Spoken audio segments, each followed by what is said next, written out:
Witnesses described the chaos this morning and the panic to get out of the subway trains after that bomb went off. Being in that crush and thinking, I keep feeling the pressure, the weight of more and more people on top of me. When you're a child and you play pylon, when the panic hits, when that extra person jumps on and you're like, I can't breathe. That feeling was horrible. Joining us now is Robin Simcox, terror and national security analyst for the Margaret Thatcher Center Heritage Foundation. Welcome, Robin. Thank you for joining us. And you hear the reports of what exactly went down there.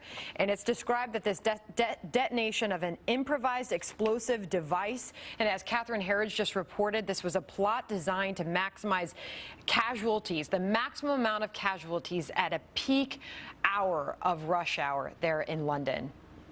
Absolutely, yeah. I mean, this is, as Catherine Herridge pointed out, the line that the bomb was placed on goes through Earl's Court, a major commuter centre. It also goes through Westminster, which is, of course, the heart of government, a few stops further on. So while we don't know the perpetrator yet, it's very clear that this was something intended to kill the largest amount of people possible. And you heard from H.R. McMaster just a few moments ago at the White House, Robin, saying the U.S. stands in solidarity with the people there in the U.K. as well as France. And he said we will continue to work tirelessly to prevent these types of attacks from happening here at home.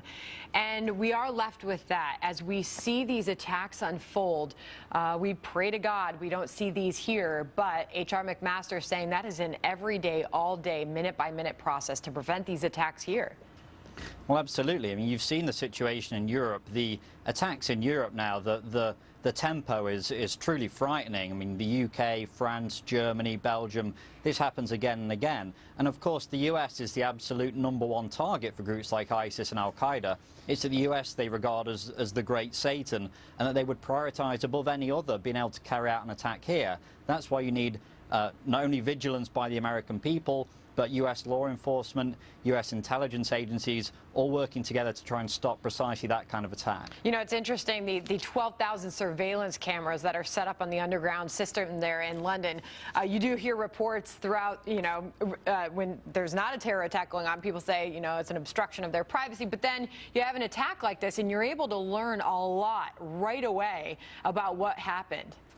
Well, yeah, so that is very much the hope, that the CCTV surveillance will be able to identify very quickly who planted this bomb, and that will then help the police be able to track that person down quickly. I think there's a whole raft of security measures that the UK's had to introduce that wouldn't be there in an ideal world. For example, the erection of concrete bollards, which the UK has had to put in bridges across London because of this spate of vehicular attacks.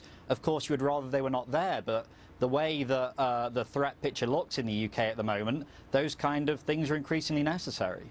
What similarities did you see with what we know so far about this attack on that London subway this morning to recent terror attacks? Well, so the fact that the bomb was placed on a timer, I think, is quite interesting. We normally associate these, ISIS-inspired attacks as being suicide operations increasingly in Europe. This had a timer, which, as your correspondent Catherine Herridge pointed out, is somewhat more similar to the Boston Marathon bombing. But obviously, we're very early into the investigation. There's a lot more that needs to be done before we can put any kind of complete picture together about the nature of this attack. All right, Robin Simcox, thank you for coming on with us. Thank you.